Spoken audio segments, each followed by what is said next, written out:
امام حسن اور حسین سے جو نبی پاک کا خاص پیار ہے، حضرت حذیفہ بن یمان، یہ ترمذی شریف میرے سامنے پڑھی ہے۔ حضرت حذیفہ بن یمان کہتے ہیں میری اماں مجھ سے کہنے لگی پتر بڑے دن ہو گئے تو نبی پاک کی بارگاہ میں نہیں گیا، تو کہتے ہیں میں نے کہا اماں میں آج ہی مغرب حضور کے پیچھے پڑھوں گا، تو اماں کہنے لگی پتر گیا نا تو میری اور اپنی بخشش کی دعا بھی کرا آنا۔ حضرت حذیفہ بن یمان کہتے ہیں میں نے مغرب کی نماز رسول کریم علیہ السلام کے پیچھے پڑھی، میرا خیال تھا میں حضور سے دعا کے لیے عرض کروں گا، لیکن عشاء کی نماز تک نبی پاک بیٹھے رہے، حضور اپنی جگہ سے اٹھے ہی نہیں۔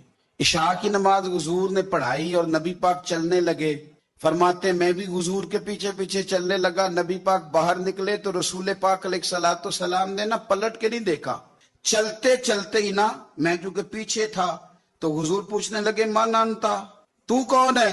میں جواب دینے ہی لگا تھا تو فرمانے لگے تو حذیفہ ہے۔ پہلے پوچھا تو کون ہے، ابھی میں جواب دینے لگا تو کہنے لگے حذیفہ ہے، اور پھر حضور فرمانے لگے تو کس کام آیا تھا؟ میں عرض کرنے ہی لگا تھا تو حضور فرمانے لگے اللہ تیری بھی بخشش کرے تیری ماں کی بھی بخشش فرمائے۔ یہ ترمذی شریف ہے، کہنے ہی لگا تھا تو کہا اللہ تیری بھی بخشش کرے تیری ماں کی بھی بخشش کرے، اور میرے دل میں خیال تھا کہ میں تو مغرب کا آیا ہوا ہوں لیکن مغرب کے آئے ہیں، یہ نہیں کہا کہ حضور مجھے ایک کام تھا، میں نے رات کہا تھا میں پھر کہتا ہوں۔ حضرت ابو بکر شبلی فرمایا کرتے تھے جا کے استاد اور شیخ کے دروازے پہ دستک نہ دیا کرو کہ باہر آئیں، اس لیے کہ جب وہ اپنی مرضی سے آئیں گے تو اپنی مرضی سے مہربانی کریں گے، اور جب تیری مرضی سے آئیں گے تو تیری حیثیت کے مطابق تجھے ملے گا، اس لیے انہیں اپنی مرضی سے آنے دے تاکہ اپنی مرضی کی تیرے اوپر خیر کر کے جائیں۔ آ کے کہا نہیں، عرض نہیں کیا کہ یا رسول اللہ صلی اللہ علیہ وسلم اس کام آیا تھا، بیٹھے رہے، کہتے میرے دل میں خیال تو تھا نا کہ میں مغرب کا آیا ہوا ہوں۔ تو قریب محبوب سید عالم صلی اللہ علیہ وسلم فرمانے لگے حذیفہ بات دراصل یہ ہے کہ یہ فرشتہ ایک آج آیا ہے اور یہ پہلی دفعہ آیا ہے، وہ سرکار دے امتی نے جڑے مڑ مڑ کے بلائے جاندے ہیں، یہ پہلی دفعہ آیا، اس نے اللہ سے اجازت لی ہے کہ میں تیرے محبوب کی بارگاہ میں جانا چاہتا ہوں، سلام بھی عرض کیا ہے اور ساتھ یہ بھی کہہ رہا ہے کہ یا رسول اللہ رب فرماتا ہے کہ آپ کی شہزادی فاطمہ جنتی عورتوں کی سردار ہے، سپیشل اجازت لے کے فرشتہ آیا ہے اور کہتا ہے آپ کی شہزادی جنتی عورتوں کی سردار ہے اور حسن حسین جنتی جوانوں کے سردار ہے۔ تو نبی پاک صلی اللہ علیہ وسلم نے اپنی امت کو بتلایا کہ تم کھل کے میرے شہزادوں سے پیار کرو۔ اسی ترمذی میں حدیث ہے حضرت عبداللہ ابن عمر، یہ دیکھیں ذرا صحابہ کرام کہاں کہاں امام حسن اور حسین کو یاد کرتے اور کس طرح وہ موقع بناتے یاد کرنے کے، کس طرح کر کے وہ یاد کرتے اور کس طرح وہ مواقع خاص بنتے ان کو یاد کرنے کے۔ حضرت عبداللہ ابن عمر حضرت عمر کے صاحبزادے ہیں، یہ میرے سامنے ترمذی شریف پڑھی ہے، تو ان سے کسی بندے نے مسئلہ پوچھا، کوفے کا رہنے والا تھا وہ شخص، کہنے لگا حضرت جی یہ مکھی کا خون لگ جائے کپڑوں کو تو نماز ہو جاتی ہے، یا مچھر کا خون لگ جائے تو نماز ہو جاتی ہے؟ مسئلہ پوچھا تھا نا تو چاہیے تھا جواب دیتے ہوتی ہے کہ نہیں ہوتی۔ حضرت عبداللہ ابن عمر کے چہرے پہ جلال آیا، فرمانے لگے تم نے مصطفیٰ کا نواسہ شہید کر دیا ہے، اب مکھیوں کے خون کا مسئلہ پوچھتے ہو، حضور کا نواسہ شہید کر کے تو مچھروں کے خون کے مسئلے پوچھتے ہو، اتنے نیک ہو گئے ہو۔ آپ فرمانے لگے تم نے تو اس حسین کو شہید کیا کہ جن کے بارے میں میرے نبی پاک نے فرمایا تھا حسن اور حسین دنیا میں میرے پھول ہیں۔ دیکھیں سوال کیا پوچھا اور جواب کیا دیا، فرمایا حسین کو شہید کر کے تو اب تم یہ مسئلہ پوچھنے لگے ہو کہ مکھی اور مچھر کے خون کے ساتھ نماز ہو جاتی ہے کہ نہیں ہوتی۔ کس کس موقع پر اور کس کس رنگ میں صحابہ یاد کرتے۔ حضرت سیدنا ابو بکر صدیق نے دیکھا کہ سیدنا علی المرتضیٰ رضی اللہ تعالیٰ عنہ امام حسن کے ساتھ گلی میں گزر رہے ہیں، غور سے ابو بکر صدیق امام حسن کی زیارت کرنے لگے اور پھر کہنے لگے علی ایک بات کروں ناراض تو نہیں ہو جائیں گے؟ حضرت مولا علی کا بھی تجسس بڑھ گیا، کہنے لگے اب آپ کو کرنی پڑے گی، میں نہیں ناراض ہوتا پر کریں کیا بات ہے؟ تو فرمانے لگے علی حسن کا چہرہ تیرے ساتھ تو بالکل بھی نہیں ملتا۔ حضرت علی نے غور سے دیکھا تو فرمانے لگے حسن تو سارے کا سارا مدینے والے محبوب کے ساتھ شباہت رکھتا ہے، سارا ہی حضور کے ساتھ ملتا ہے، سارا ہی چہرہ، آنکھیں بھی حضور پہ، ناک بھی حضور پہ، ان کے لبہائے مبارکہ بھی، سارا ہی حسن میرے نبی پاک کے ساتھ ملتا ہے۔ اور یہ تو ابو بکر کی بات ہے نا، حضرت عمر فاروق حضرت عمر فاروق رضی اللہ تعالیٰ عنہ نے نا جب بدر والوں کو تحفے دینے شروع کیے نا تو شاہ ولی اللہ صاحب لکھتے ہیں کہ ان کی خدمتیں زیادہ تھی نا جو بدر سے جنگ کرتے آ رہے تھے، تو سب کو 1000 دیے، اپنا بیٹا بھی شامل تھا، انہیں بھی 1000 دینار دیا، پر امام حسن حسین آئے تو 2,000 دینار دیے، 2,000 دینار، دو اپنی عقیدت کو کبھی کچا نہ ہونے دینا ورنہ آپ کا مزہ خراب ہو جائے۔ 2,000 دینار۔ حضرت عبداللہ ابن عمر نے گھر جا کے اماں کو شکایت کی کہ اماں میں تو نبی پاک کے زمانے میں جہاد کرتا تھا اور حسن حسین تو بچے تھے، مدینہ شریف کی گلیوں میں کھیلا کرتے تھے، پر میرے ابا جی مجھے سنگل دیتے ہیں، انہیں ڈبل دیتے ہیں۔ اماں کہنے لگی پتر اگر تیرے ابا کا موڈ ٹھیک ہوا تو بات کروں گی، ورنہ مجھ سے نہ امید رکھنا کہ عمر سے بات کروں۔ شام کو سیدنا فاروق اعظم رضی اللہ تعالیٰ عنہ تشریف لائے تو آپ کی اہلیہ نے نا موڈ اچھا دیکھا تو جناب عمر فاروق رضی اللہ تعالیٰ عنہ کی خدمت میں کہنے لگے چھوٹی سی بات کرنی تھی، بچوں کو پیار ہوتا ہے وہ محبت کے ساتھ کچھ باتیں کر دیتے ہیں، آپ کا شہزادہ کہتا ہے کہ آپ حسن حسین کو ڈبل دیتے ہیں اور مجھے سنگل دیتے ہیں۔ جناب فاروق اعظم اسی وقت فرمانے لگے بلاؤ عبداللہ کو، بلاؤ حضور، وہ تو انہوں نے ویسے ہی بات کی تھی، فرمایا کچھ نہیں کہتا، بلاؤ تو صحیح نا۔ بلایا، جناب عبداللہ ابن عمر آ گئے، فاروق اعظم نے تقریر شروع کر دی، خطبہ اہل بیت پڑھنے لگے، شان اہل بیت بیان کرنے لگے، عظمت اہل بیت کا قصیدہ حضرت سیدنا عمر فاروق بیان کرنے لگے، کہنے لگے یہ تو نے کیا کہا پتر کہ حسن حسین کو ڈبل ملا ہے؟ فرمایا تیری خالہ کا نام بھی زینب ہے، تیری خالہ کا نام بھی ام کلثوم اور رقیہ ہے، بتا کیا تیری ماں کا نام بھی فاطمہ الزہرا ہے، تیرے باپ کا نام بھی علی المرتضیٰ ہے، کیا تیری نانی بھی ختیجہ ہے؟ اور پتر بول کے بتا کیا تیرے نانے کا نام بھی محمد مصطفیٰ ہے؟ بول کے بتا نا۔ اور کسی پنجابی کے شاعر نے امام حسن حسین کی بات کی تھی، اس نے کہا تھا باپ جنہاں دا کل ایمان بن کے لڑدا رہیا سی ہر میدان اندر۔ حضور نے فرمایا نا کہ علی کل ایمان ہے، باپ جنہاں دا کل ایمان بن کے لڑدا رہیا سی ہر میدان اندر، ماں جنہاں دی سیدت النساء ہوئے تے نانا عرش تے جاوے مہمان بن کے۔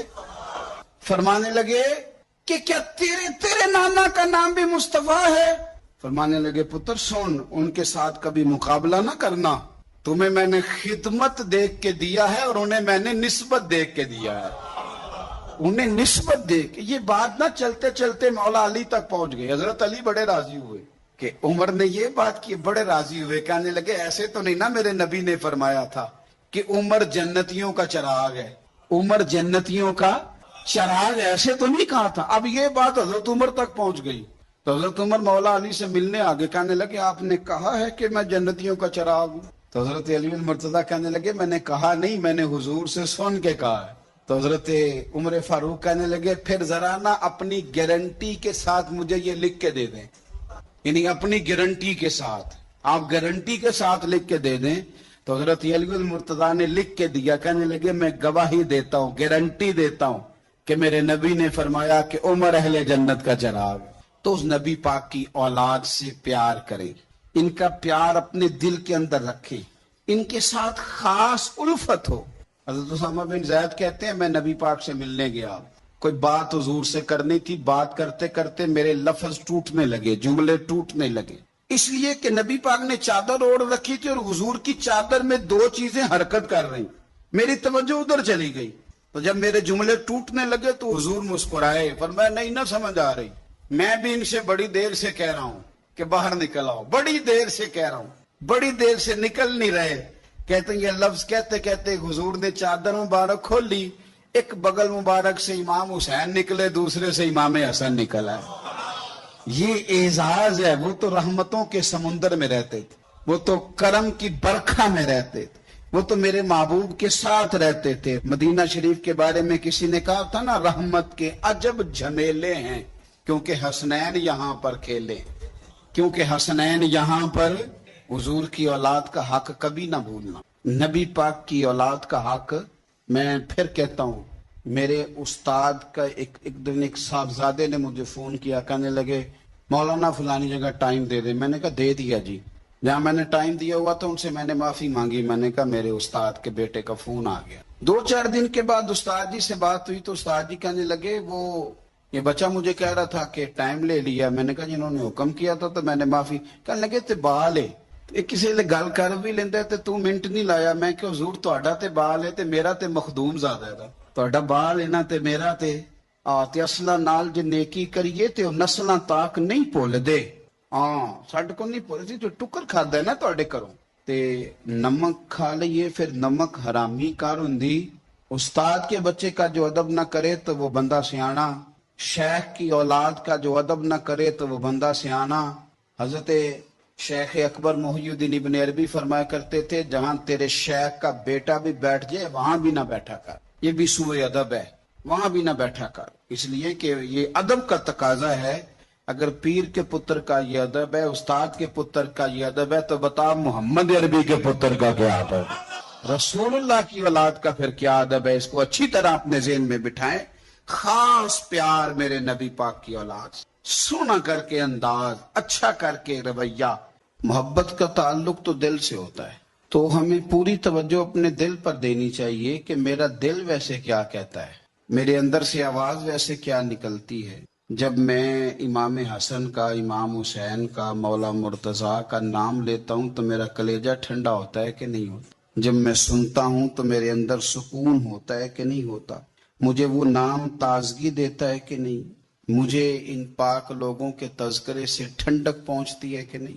حسنین کریمین اہل بیت اطہار حضور سید عالم صلی اللہ علیہ وسلم کا مقدس خاندان ہے.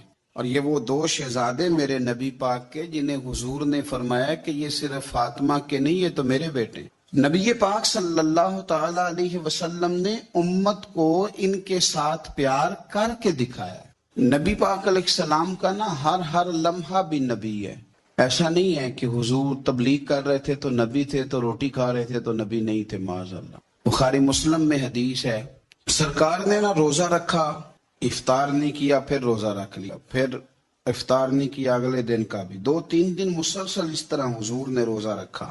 ایک صحابی نے بھی اسی طرح روزے رکھنے شروع کیے بغیر کھائے پیے. اس کو کہتے ہیں صوم وصال, وصلی روزے, بغیر افطار کے روزہ. 2-3 دن انہوں نے روزے رکھے تو انہیں خون کی کہہ آنے لگی, الٹیاں آنے لگی. تو ان سے پوچھا اللہ کے محبوب علیہ السلام نے, یہ تم نے کیا کیا؟ یا رسول اللہ آپ بھی تو بغیر کھائے پیے روزے رکھتے ہیں. تو حضور فرمانے لگے ایکم مثلی, تم میں میری طرح کا کون ہے؟ فرمایا میں تو رات اپنے رب کے پاس گزارتا ہوں, مجھے کھلا بھی دیتا ہے پلا بھی دیتا ہے. رسول کریم صلی اللہ علیہ وسلم کو روٹی کھانے کی ضرورت نہیں, حضور کو تو روٹی رب کھلا دیتا ہے پلا دیتا ہے. پر حضور نے جو میرے اور آپ کے بیچ بیٹھ کے روٹی کھائی وہ اس لیے کھائی کہ ہمیں کھانا کھانے کا طریقہ سمجھ میں آ جائے. نبی پاک صلی اللہ تعالی علیہ وسلم کا ہر لمحہ نبی ہے, تیری حیات پاک کا ہر لمحہ پیغمبر لگے. سرور کائنات صلی اللہ علیہ وسلم کو نیند کی ضرورت نہیں. حضور تو فرماتے ہیں کہ میری آنکھیں سوتی ہیں, دل تو میرا ہر وقت بیدار ہے.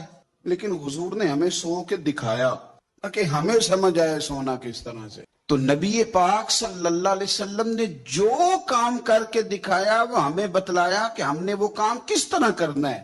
اسی طرح میرے مصطفیٰ نے حسنین کریمین سے پیار کر کے دکھایا. حضور نے محبت کر کے دکھائی, فرمایا یہ میرا حسن ہے, یہ میرا حسین ہے, یہ میرا ان کے ساتھ رویہ ہے, یہ میرا ان کے ساتھ تعلق ہے, یہ میرا ان کے ساتھ نسبت کا رشتہ ہے. اس طرح کر کے میں ان کے ساتھ محبت کرتا ہوں. اعلیٰ حضرت بریلوی رحمۃ اللہ علیہ نے حدیث لکھی ہے کہ سرور کائنات علیہ السلام نے پیغام بھیجا, فرمایا فاطمہ سے کہو ذرا بچوں کو تو بھیجے, وہ کہیں دور نہیں رہتے, یہ ساتھ ہی رہتے ہیں, ابھی گئے ہیں گھر تھوڑی دیر پہلے. پھر بھی پیغام بھیجا ذرا ان کو کہو نہ آئیں. تو صحابہ کرام علیہم رضوان کہتے ہیں کہ شہزادوں کے آنے میں تھوڑی دیر ہو گئی.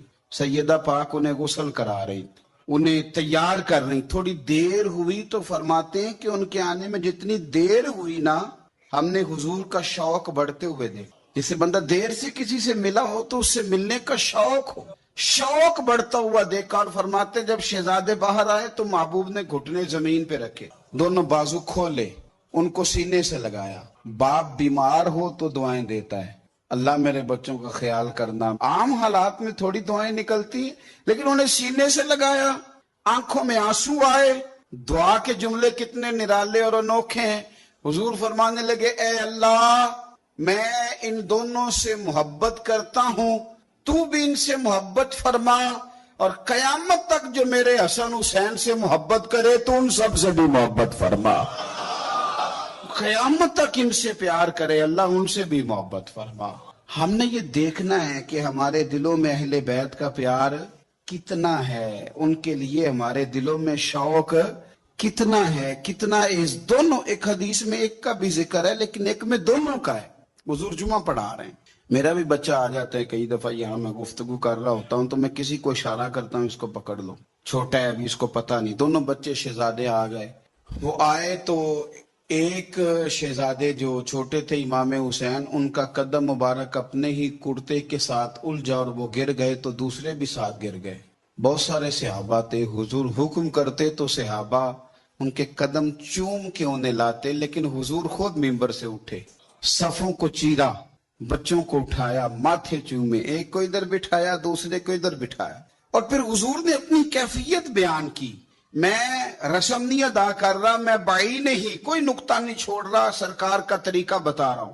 حضور نے پھر اپنی کیفیت بیان کی جو ان کے لیے نبی پاک کے جذبات ہیں، اس کی ترتیب حضور نے بیان کی، فرمایا ابو بکر یار یہ اولاد آدمی کو کمزور نہیں کر دیتی، یعنی بچے گرے ہیں تو مجھ سے دیکھا نہیں گیا، کمزور نہیں کر دیتی۔ یہ کیفیت نبی پاک کی ان شہزادوں کے ساتھ جو ذوق ہے۔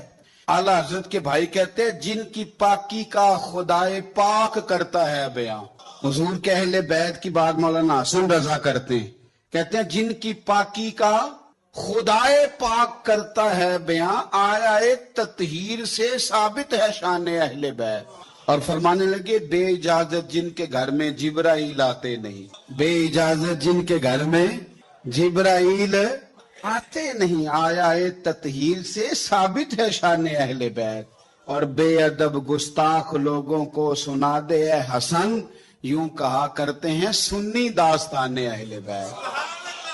اور میں آپ کو ذمہ داری سے کہتا ہوں، میں نے تھوڑے وقت میں بڑا کچھ دیکھا ہے، ہم بڑا استعمال کرتے ہیں مذہب کو۔ یہ دیکھو میرے ہاتھ بندھے ہیں، میں مولویوں سے، تقریر کرنے والوں سے کہتا ہوں خدا کا واسطہ اپنی تقریر مزیدار کرنے کے لیے صحابہ پہ الزام نہ لگاؤ، اپنی خطابت میں یہ دیکھو میرے ہاتھ بندھے، مذہب کو استعمال کرتے ہو، صحابہ اور اہل بیت کو لڑاتے ہو صرف تقریریں اپنی مزیدار کرنے کے لیے۔ میں ڈر نہیں لگتا اللہ تعالیٰ سے، صرف تقریر تمہاری لگ جائے، تمہاری تقریر تگڑی ہو جائے، قوم کے اندر جوش پیدا، کیا منہ دکھاؤ گے اللہ رسول کو جا کے؟ مجھے بڑی اچھی طرح یاد ہے، ایک بزرگ دفعہ خود بتانے لگے، انہوں نے لطیفہ سنایا، کہنے لگے ایک مولانا جن کو خطابت کا بڑا شوق تھا، وہ تقریر کر رہے تھے، تو تقریر ان کی جاری تھی تو کسی بندے نے آ کے نا، ایسے بچے باہر کھیل رہے تھے تو ایک روڑا مار دیا کھڑکی کو، مسجد کی کھڑکی کو روڑا لگ گیا، تو مولانا جو تقریر کر رہے تھے تو انہوں نے اوہو خطابت عروج پہ چلی گئی، کہنے لگے روڑا لگایا بچے نے کھڑکی کو، کہنے لگے گولی مارنی ہے تو سامنے آگے مار، میں شان دس دیں رہنا، تو آ مار گولی۔ قوم نے نعرے لگانے شروع، وہ گھنٹہ نعرے لگے، وہ بڑی تقریر لگی، وہ کیا بات ہے، بلے بلے۔ تو باہر سے کسی نے آ کے کہا حضرت جی کوئی گولی نہیں، کوئی بندہ نہیں، میں دیکھ کے آیا ہوں، تو بچے نے روڑا لگا دیا، کہتے میں نے بھی پتا سی، میں نے تقریر پہ اف باندھا تھا۔ یہ حشر کرتے ہیں یہ لوگ، تو اپنی تقریر سیدھی کرنے کے لیے ملت کی تباہی اتار رہا ہے، تو چار ٹکوں کے لیے، چار دھیلوں کے لیے مذہب کو استعمال کرتے ہو، مذہب کو، ہماری نسلیں گل سڑ جائیں گی اگر میرے نبی کے دین سے دھوکہ کرو گے۔ اس رسول کے دین کے وفادار رہو، تمہیں پتہ ہی نہیں جو میرے نبی کے دین کے ساتھ صحیح چلے، اس کی دنیا کیا، رب کریم کے فرشتے آخرت میں اس کا استقبال کریں گے۔ مہربانی کرو، اس کو استعمال کرتے ہو، نبی پاک کی شہزادی کا نام لینا، ازواج کا نام لینا، حضور کے اہل بیت اور صحابہ کا، اور تقریریں اپنی پکی کرنے کے لیے کیا تماشا بن گیا ہے۔ اور کس اقبال کہنے لگے خود بدلتے نہیں قرآن بدل دیتے ہوئے، کس قدر فقیہان عرب بے توفیق۔ اللہ کرے بندہ اس سے پہلے مر جائے جب وہ لوگوں کو لڑانے کے لیے مذہب کا استعمال کرے، اور وہ اپنا آپ اونچا کرنے کے لیے اپنے مذہب کو استعمال کرے، اس سے پہلے ایمان کی موت اللہ عطا کرے۔ اللہ کرے بندہ مر جائے اس سے پہلے کہ جب وہ اس طرح کی حرکتیں کرے، اپنے آپ کو سیدھا کرنے کے لیے مذہب کا استعمال۔ خدا آپ یقین کریں مجھے اب شرم آنے لگ گئی ہے، میں جب سوشل میڈیا دیکھتا ہوں کیا کچھ ہم نے لوگوں کے سامنے نہیں رکھ دیا، صرف اپنی، اب کہتے ہیں میں جملہ کہنے لگا ہوں۔ تو کون ہوتا ہے جملہ کہنے والا؟ کیا ہے تیرا جملہ؟ قرآن کی آیت پڑھ یا نبی پاک کی حدیث پڑھ۔ تو کیا ہے؟ تیرا جملہ کیا ہے؟ تو کون ہوتا ہے؟ سرکار کی بات کر۔ تو نے ساری حدیثیں قوم کو سنا دیا جو تو اپنے جملے بیان کرنے لگا ہے؟ یہ کیا بات؟ میں نقطہ، تو کون ہوتا ہے نقطے دینے والا؟ اللہ رسول کی بات کر۔ اور آپ سے بھی میری گزارش ہے، کانوں کے چسکے چھوڑ دو۔ ہم کانوں کے چسکوں کے لیے تقریریں سنتے ہیں، کانوں کے چسکے نہ لو، مصطفیٰ کی حدیث کا مزہ لو، قرآن کی آیت کا مزہ۔ آپ یقین کریں تماشا لگا ہوا ہے، کافر ہمارا چہرہ دیکھے گا تو کیا دیکھے گا؟ یہ لوگ ہیں جو ایک دوسرے کا گریبان پکڑے ہوئے ہیں۔ یہ کافر کون سے دین کو، کدھر جائیں گے نئے آنے والے لوگ؟ آپ نے تباہی اتار دی مذہب کی، صرف اپنی تقریریں کھڑی کرنے کے لیے، نوٹ سیدھے کرنے کے لیے۔ اور جاہل ترین لوگ ہوتے ہیں، لیکن 10 گن مین گاڑیاں صرف اس لیے کہ ان کو مجمع اٹھانا بڑا آتا ہے، بٹھانا بڑا آتا ہے، تباہی بڑی کرنی آتی ہے، نعرے بڑے لگوانے آتے ہیں، تو اس لیے ان کے راش بہت زیادہ ہے۔ مہربانی فرمائیں، آپ اگر ٹھیک ہو جائیں گے تو بہت سارا نظام ٹھیک ہو جائے گا۔ عوام کو بہت ساری جگہوں پہ ان لوگوں کو ہمیشہ کے لیے رد کر دیں، ان کو دھتکار دیں، ان لوگوں سے اپنے آپ کو بری کریں، آپ بچ جائیں گے۔ ملت دیکھیں نا، یہ یکم محرم حضرت عمر کا دن گزرا ہے، یہودی کہہ رہا ہے کہ 6 مہینے عمر اور رہتے تو کفر کے سارے مراکز توڑ دیتے۔ یہودی یہ کہہ رہا ہے اور مسلمان یہ بحث کر رہا ہے کہ عمر 26 ذی الحج کو شہید ہوئے تھے کہ یکم محرم، اور اس بات پہ مناظرے ہو رہے ہیں ٹی ویوں پہ بیٹھ۔ امام حسین نے 6 مہینے کا بیٹا بھی دیا دین کو، 6 مہینے کا بیٹا بھی دیا، اور امام حسین نے اپنا 16 سال کا علی اکبر بھی دیا۔ حسین نے ہر چیز لوٹا دی، اور قوم ابھی بھی بحث کر رہی ہے کہ حسین دین کے لیے آئے تھے کہ اقتدار کے لیے آئے۔ یہ تم نے ظلم کیا حضور کی اولاد کے ساتھ کیا، ابھی تک تم یہی نہیں فیصلہ کر سکے کہ معاذ اللہ وہ دنیا داری کے لیے آ گئے تھے میدان۔ تو آپ کو بھی پتہ ہے کہ گھی کہاں سے اچھا ملتا ہے، آپ کو پتہ ہے جوتے کہاں سے اچھے ملتے ہیں، یہ نہیں پتا دین کہاں سے اچھا ملتا ہے۔ آپ وہاں پہنچے جہاں سے مذہب اچھا ملتا ہے۔ تو میں، یہ میرا درد دل ہے، اب میرے ذہن میں بڑی باتیں آ رہی ہیں جو آپ سے کروں پر میرا عنوان رہ جائے گا، واپس لوٹتا ہوں۔ کیا بات رضا اس چمنستان کرم، زہرا ہے کلی جس میں حسن اور حسین پھول۔